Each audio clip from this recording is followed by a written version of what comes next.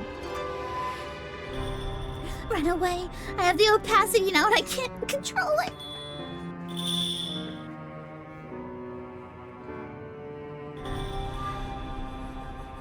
Afterwards, Hanzo went back to my house like nothing had happened. Oh no. Oh, maybe that does happen. Hey, I'm back. Hanzo. The moment I opened the door, Soup, who was lying on the floor, lifted her head. She'd been tied up and locked in this room for several days. Did you do another horrible thing to people? Do another horrible thing to everyone? Well, please stop this. Are you happy now? You made everyone just as miserable as you. They lost their homes, their families, their way of life, and yet you're still going? Soup. Her voice was hoarse and cracking. While I was out there killing people, she hadn't been given enough water to drink. And yet her eyes were still so beautiful as she glared at me because she hadn't given up yet. How could you stay so strong? So precious, so proud. I loved her so much. If I couldn't forget everything and touch her one more time, If I could forget everything and touch her one more time. Anyway, do you know what this is? But then he took an object he'd been hiding behind my back and thrust it right into her face. He's pulling his cock! Her once dignified expression instantly stiffened and crumbled in agony. Why? Because the thing I held in my right hand was Lord Miyagi's freshly severed head. Holy shit. Miyagi. Yep, the very same Lord Miyagi you love so dearly. How does it feel? I'm sure you're glad to be reunited with him after all this time. No, it can't be true. No. Man, is it fun killing only with Bond? You stop acting like it's not your business and you stop your whining? Yeah, I know. I stopped by his house on the way here, hoping to kill his wife and kid, but they weren't home. I'm sure they fled with the Shogun and what's left of the Honorable Bond. Blah, blah, blah, blah. Oh well, not that it matters. I'll chase them down to the ends of the earth and kill them all. And then they can join their family in the afterlife and be happy. You're even more of a monster than Gomon Akahori, the man who killed your father and brothers. Blah, blah, blah, blah. Yeah, that guy. What? So I don't pity you because your family was killed. I pity you because you're weak. You're doing all this because you're a weak little man with little man leaders. Oh yeah, is that what you have to say? All the humor disappeared from my voice. I casually stuck out my right hand, making Lord Miyagi's head bump up against her forehead to show her how she would die. Me? Weak? What are you talking about?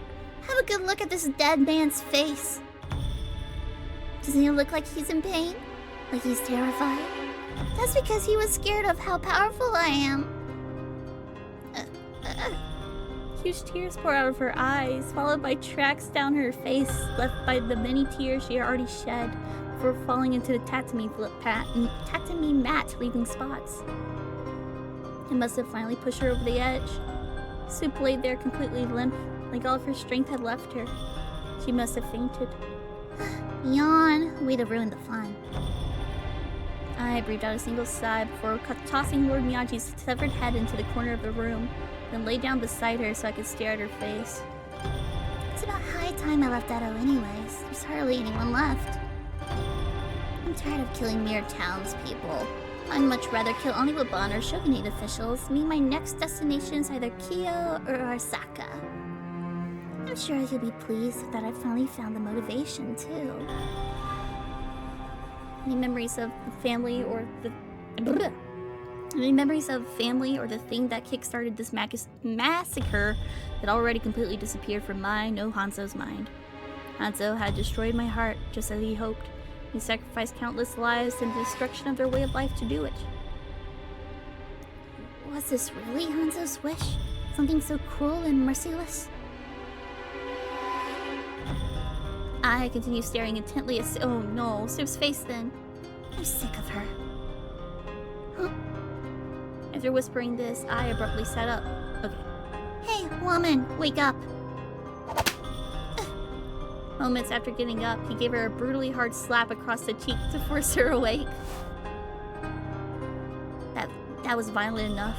But now I was oh no, it actually happened. Oh no, oh no, oh no, oh no, wait, I got the expression. Oh no. Wait, wrong button.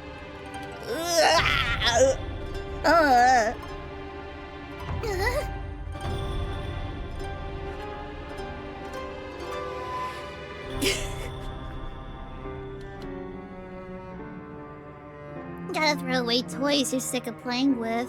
You're so difficult. Oh, he's gonna kill us instead. Stop! Both of them. Aw, he's just strangling her. Okay. Both of my hands were wrapped around Soup's neck. Heard her gasp beneath me after applying a bit of pressure. Her neck was so thin. My hands wrapped all the way around. I could probably easily break her neck if I put my entire body weight on it. No, I didn't want to do this. I wasn't tired of her. I wanted to be by her side forever until the end of time. No, stop it, I beg you. Anything but that. Anything but Soup. This is great, Kenjiro Kuga. I don't want to hear your voice. Cry more. Scream. Fill my mind with your emotions. Oh, there she goes. I felt the sensation of something hard breaking in my hands. Starting with her neck, which was stiff with tension, and also where she'd been resisting the most. I felt all the strength leave her body. Her eyes, once open, staring at me, begging to do something, were now hidden by her closed lids. Now, if it was realistic, her eyes would still be open. She'd just, the light would be gone. She's the one who told me about my heart. She had been there for me the first time I ever found myself feeling worried and uneasy, and showed me how to tackle these emotions. The things she said in her hometown had been her true, unadulterated feelings. I loved Soup with every fiber of my being. Seeing her happy made me happy. I never wanted to leave her. But now she was gone.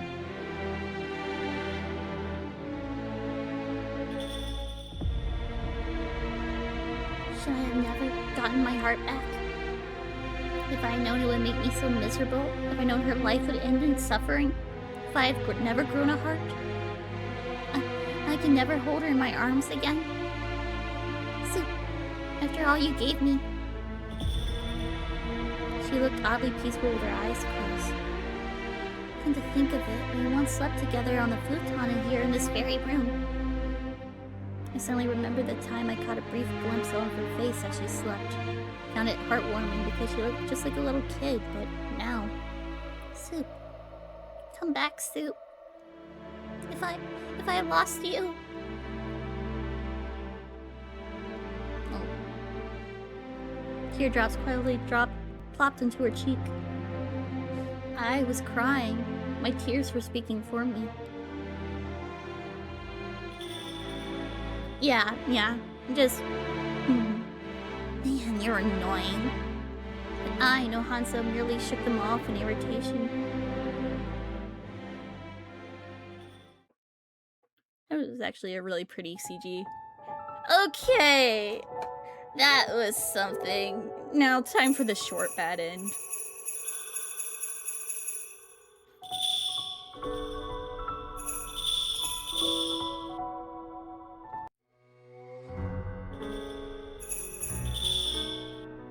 Something's definitely up. But, damn, I thought... not Genjura. what's his foot, Hanzo was gonna do something really bad to Soup, because it's happened in an Ultimate before. It has happened. You two over there, wait just one moment. Driven by an uneasy feeling in the pit of my stomach, I waited through the crowd after two men as they walked further and further away. Hell, I think it happened even if Tempest. Excuse me, I said wait. Busy street would have been one thing, but if they couldn't hear me in the empty alley, they had to be ignoring me. You leave me no choice. I sped up and grabbed one, and then I fucked her. I sped up and grabbed one of the men by the arm. Whoa. Hold up, aren't you Gen's servant? I heard rumors about you and didn't think you actually existed. Didn't he say the same exact thing earlier when we were at Izakaya's?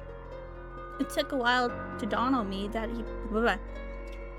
he'd probably been drunk at Izakaya's, giving off a different impression. But when I looked at him in the eye, I knew it was him. What the hell do you want from me? Why are you avoiding Kuga? You seemed so fond of him before. I got nothing to say to a wretched little servant like you. Let go of my arm. Wretched? What are you talking about? None of it made any sense to me. When I skipped straight towards anger and confusion to pure astonishment, the threads around the man's neck changed color. They went from red, the color of anger, to a sad hue, like he pitied me. Right, you have no clue, do you? Here's some advice for you then. Get away from him as soon as you can. Huh? He's complete scum. Although you never know it by the way he presents himself. I won't say nothing bad about him, just... Soup, there you are. Kuga? You caught me by surprise when you suddenly took off running. Leaving the person you should be guarding with no notice won't win you any compliments, you know. Right. I did the same thing earlier and caused a lot of trouble for Tominari and the others. I've reflected on my actions. I'll reflect on my actions later. Now's not the time. Actually, Kuga? But I didn't have much time left to explain. Now, Hanzo! Aye aye! The silhouette jumped out and attacked Kuga from behind in a blink of an eye. Kuga dodged the attack in the nick of time, then swiftly drew his long sword. Jeez, you're sure fleet-footed. He's fully... Yeah, that was before he became a spirit. That's Hanzo, right? That's what they called him, and it sounds like him. But I froze in my tracks in spite of myself. Hanzo had a massive amount of black threads coiled around his body, even more than when we first met. He looked more like a black shadow than a person while looking at him in a dim place like this. That alone is unsettling, but... No sooner did I hear a bunch of footsteps approaching than a crowd of townsfolk who had nothing to do with this stood in Kuga and me to protect Hanzo. Over 10, no, over 20 of them. They all held short swords and jite weapons? Are they being controlled? Kuga had come to the same conclusion I had. All the form folk gathered here to box us into the blind alley. They were the ones who said, "And you, Alfonso," when we asked around earlier. Thank you for the hydrate. Their lips were corked into feeble smiles, just like Hanzo, who had an eerie smile on his face. No, snap out of it, everyone. You must have a terrible reputation. They just sympathize with my cause. Great. Form folk minds think alike. That's why they all gathered here. When Hanzo readied his sword, the form folk swiftly cleared a path for him. They're all carrying weapons, however, and all of them were pointed at Kuga. I can't tell when they'll all close in on Kuga. With only me for backup, we're sorely outnumbered. I considered leaving so I could call for help, but the one path leading to the main street was blocked by the oddly behaving form folk. You got me earlier, but you won't beat me so easily this time. Fight me fair and... You bitch! Kuga and Hanzo collided head on. Couldn't wait to kill each other until after I said square. Although most of Hanzo's attacks had been ambushes, he showed no signs of shying away. Oh wait, I could skip this. Oops. It's like, this feels familiar. Because I could skip it. Oops.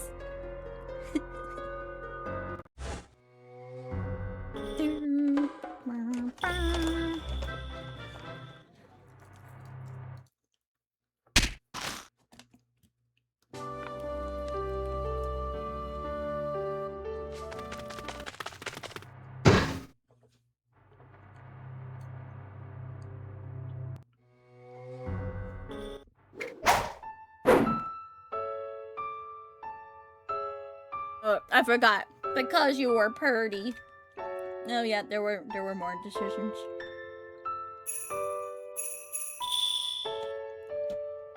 No context sound effects, nope. Because it looked like they were concentrating and didn't want to get in the way. And I didn't want to get in the way. Oops, I lied. I didn't tell him that I thought he looked bonita. The truth was that Kuga looked so pretty when he was serious I completely forgot to say anything. Ah, you're just trying to be considerate. Okay. Yep. However, it actually bothered me that you were watching in silence. Next time, say something instead of being so afraid to interrupt. It was fine this time, but worst case scenario, I might have mistaken you for an enemy and killed you. I'm sure we both like to avoid that. Oh. It was true, Kuga had no idea when Hanzo might strike, and he was much more on edge than usual. I was worried Hanzo was here looking for Kuga, and yet I was so relieved to find him safe that the thought hadn't even occurred to me. You're right, that was careless of me. I'll be more careful next time. I prefer that, if you weren't within range of my sword. The sheer force might still reach you. Sheer force? I found myself cocking my head at the unfamiliar term. When I did that, Kuga glanced behind me. It'll be quicker to show you than explain. Soup, can you step aside? Huh? Sure. I moved as I was told, and Kuga pointed right at the spot he'd been looking at a moment ago. I'm gonna make a branch fall from that tree from over here. Okay. Wait, huh? Oh. Relax, I'm not gonna purposely cutting branches off the tree. I was just thinking of pruning it anyway. He sounded rather nonchalant about the whole thing. Bitches love a nonchalant man. That's not what caught me by surprise, though. I just stepped off the veranda, so there was a considerable distance between myself and Kuga, who was standing at the edge of the garden. Furthermore, the tree Kuga had pointed out was a large one near the entrance, which was even farther away than I was. What does he mean? Is he gonna throw his sword? Confused, I waited for Kuga's next move, then.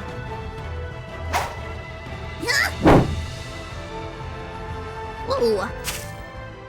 It really did fall. It's like some Legend of Zelda type shit. Kuga didn't throw his sword, of course.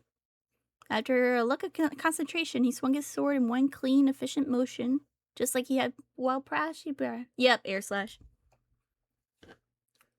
And that's what I meant by sheer force. Kuga sheathed his sword and walked over to me, calmly casting a passing glance on the fallen branch. Although I could hardly believe my eyes, it was probably nothing new to Kuga. That was amazing. You cut it without even touching it with your sword. Just like a Kamaitachi blah blah blah. Ah. The technique Hanzo used earlier. Do you think that was sheer force too? I totally thought he could only do that because he was a Blightfall. What are you talking about? Remember how Hanzo tore up a wall without even touching it with his sword the first time we fought him? Kuga understood almost immediately when I gave a more concrete explanation. True, maybe Hanzo learned that technique as a swordsman when he was still a form folk. So I know he could only have displayed that level of strength after morphing into a Blightfall. He's long surpassed what a person or form folk is capable of. Wait, really? How were you able to knock down the branch from over there? From a result of daily training, plain and simple. My strength doesn't hold a candle to a Blightfall's. But would a normal person be able to use such a technique like that just by practicing their swordmanship? Must have started with incredible physical prowess or practice an unbelievable amount. Perhaps both. I was well aware of how strong Kuga was, but apparently he was much stronger than I thought. Okay. Edamame! Edamame! Salt feels nice on my face.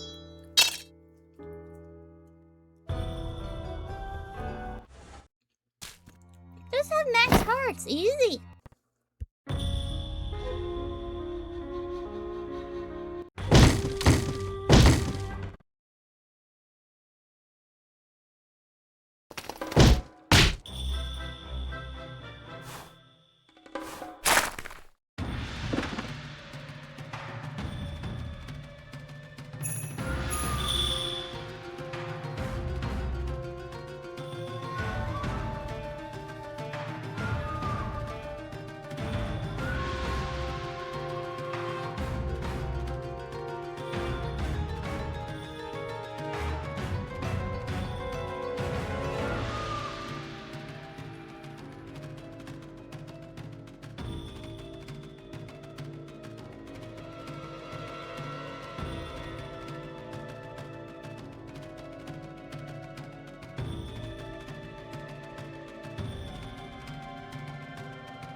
Oh, sorry.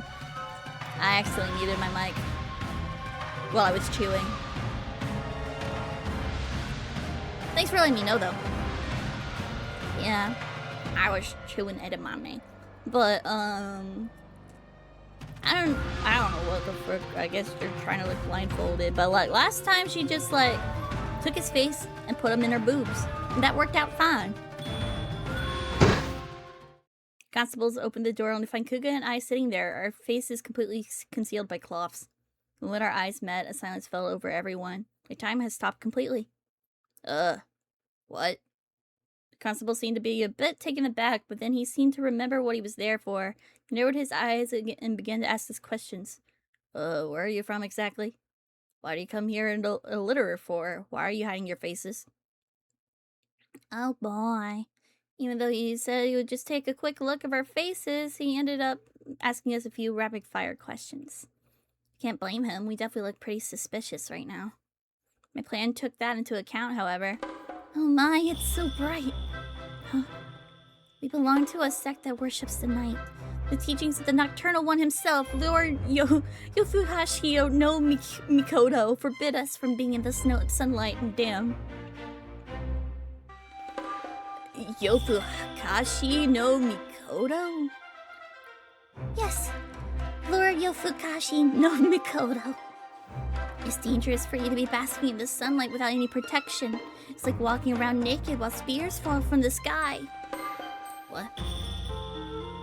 It's just like walking around naked.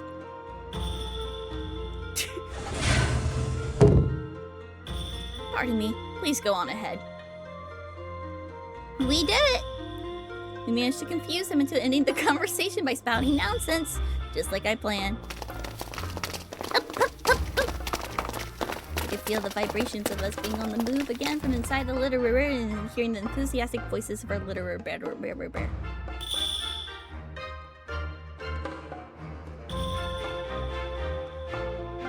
Girl, please don't think cloth deflects falling spheres. Please never enter about it. Thanks so much, Kuga. You did such a great job going along with it. Kuga shook his head while I thanked him. Harry removed a towel from around his face. I just did the best I could to repeat whatever you said.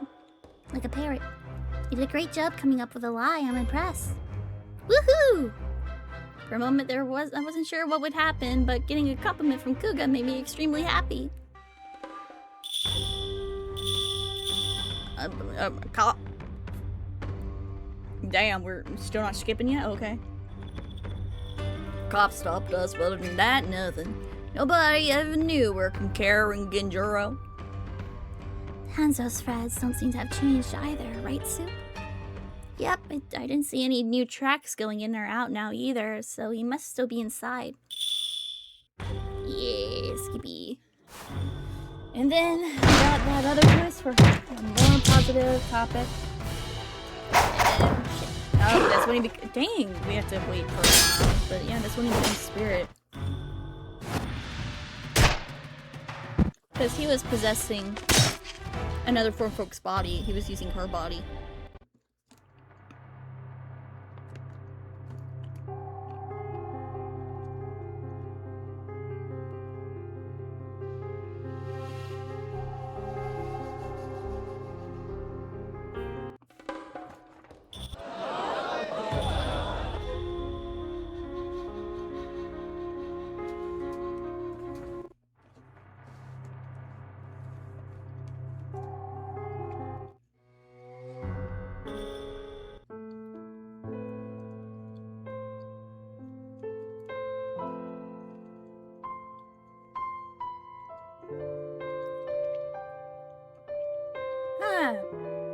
I am so glad we're near the end. It's not like, well, for like the route, just because I'm having, only really because I'm having trouble speaking today. But I wonder after that I finish with route, should I start another otome or just continuing focusing until I finish all the routes? I think I might do that.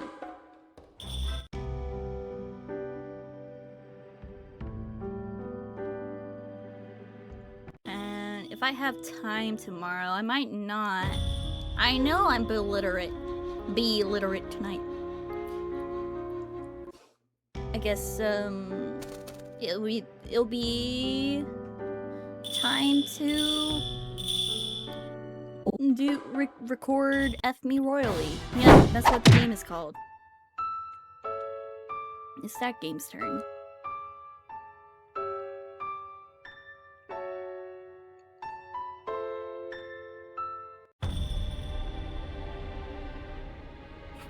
Yes, it's an After Dark one for sure.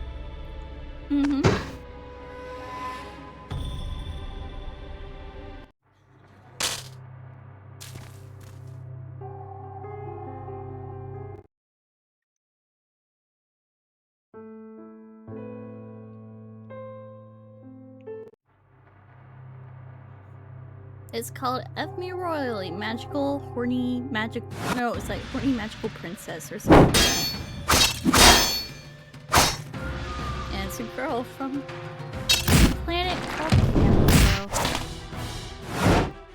She wants to go to Earth to find a husband.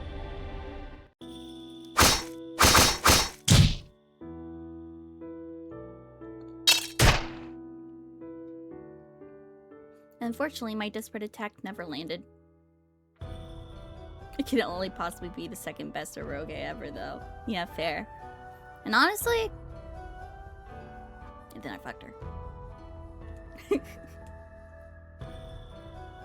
Honestly...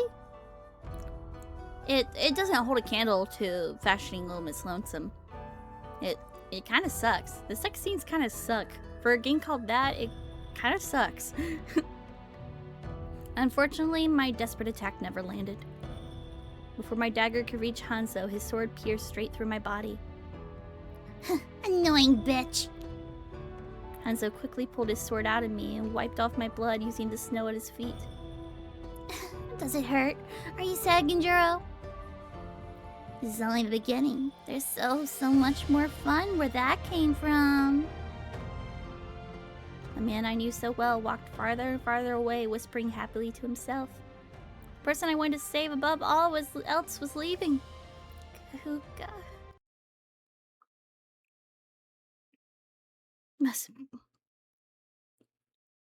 Gosh darn it, Elaine.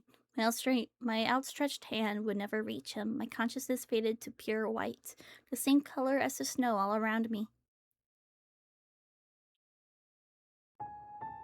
And we officially finished Kuga's route. Wowee. Unless there's bonus. There's usually like side stories to these.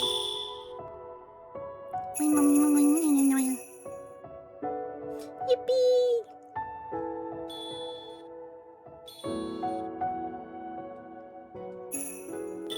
Nya nya nya nya nya. Na na na na. Na na na na na. Wait, why don't I have Kugas? Or wait, I do. I do. Never mind. Okay, so this game doesn't have side stories. That's good. The chibis are cute. Dictionary. Yes. Music. Yup. Extras. Herp. Yes.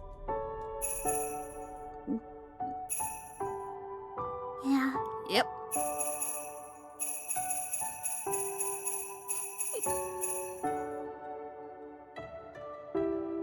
The extras, baby.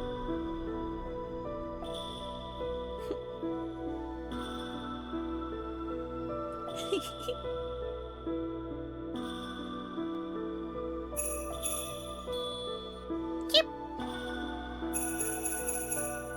So yeah, that's all of Kuga's route. I'm gonna be honest, I didn't like him at first.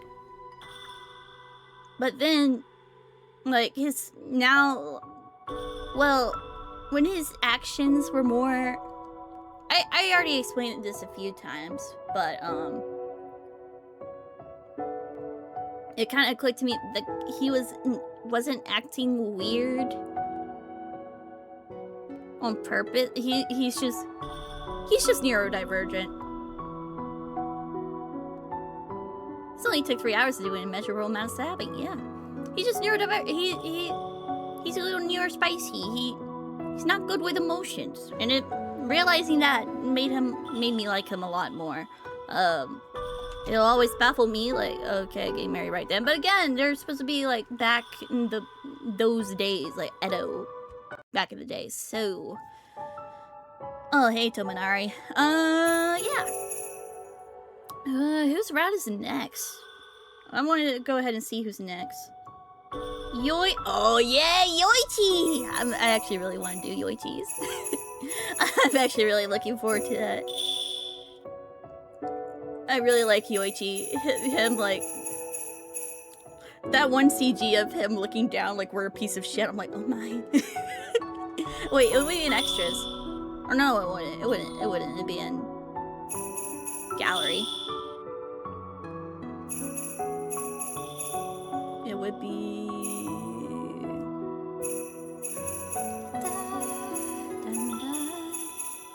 Na, na, na. This one. It's like, really? That's all you... Because at first I didn't really think of that, but that scene happened, I'm like, oh my. So he's the next one. I'll be playing more Winter's Wish then. I won't be starting a new Otome. I'll be finishing it to the end. And then after him is Kenji, which I care less about. And then Tominari, which I also care less about. And Otaro, which I'm surprised is the last route. Kunitaka Tojo. I miss you. I miss your route.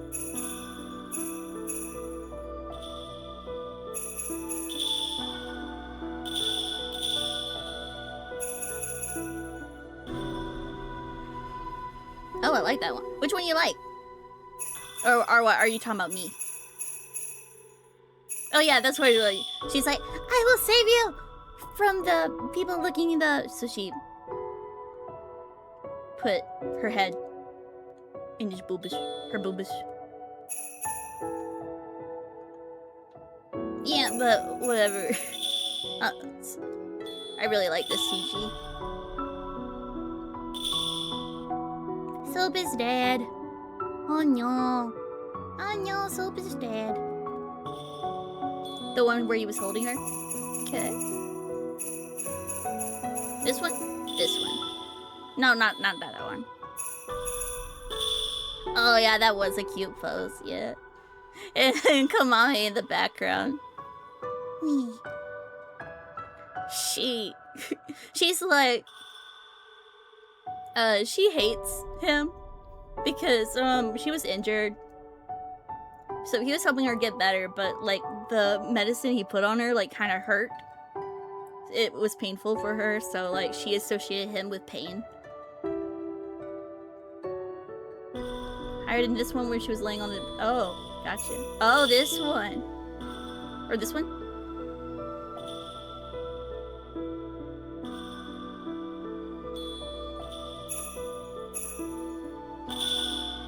But yeah. Come on, Mace Light. Think it was a different guy? Or was it this one?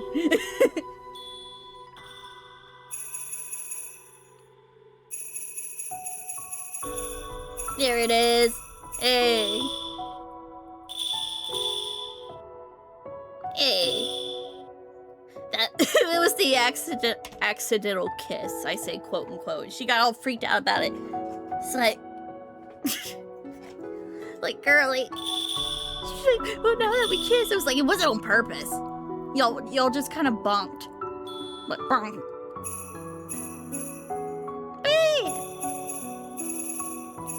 So, yay.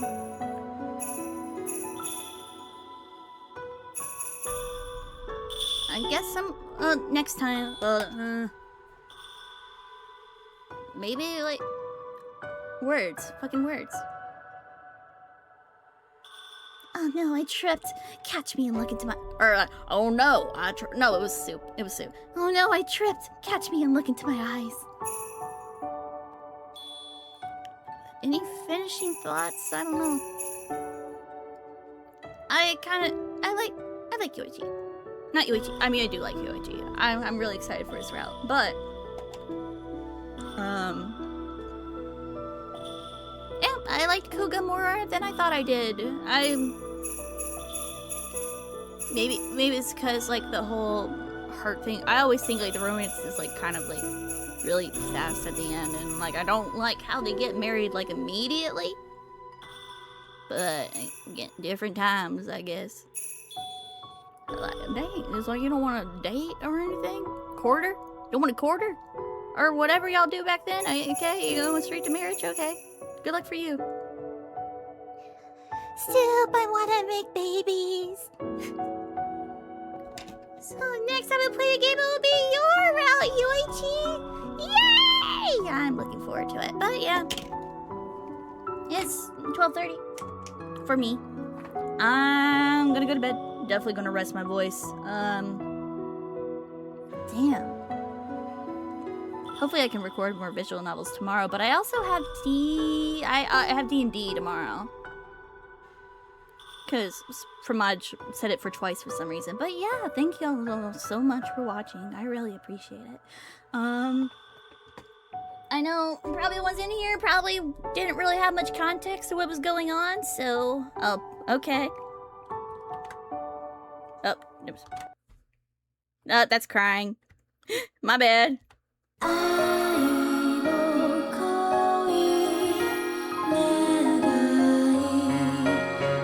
Okay, the song is pretty, I know. But blah. Are you proud of yourself? Wait, let me...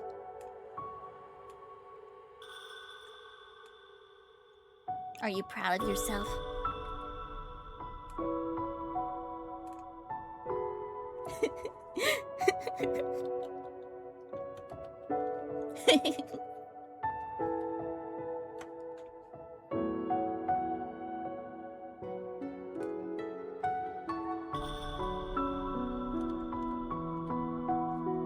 Blah.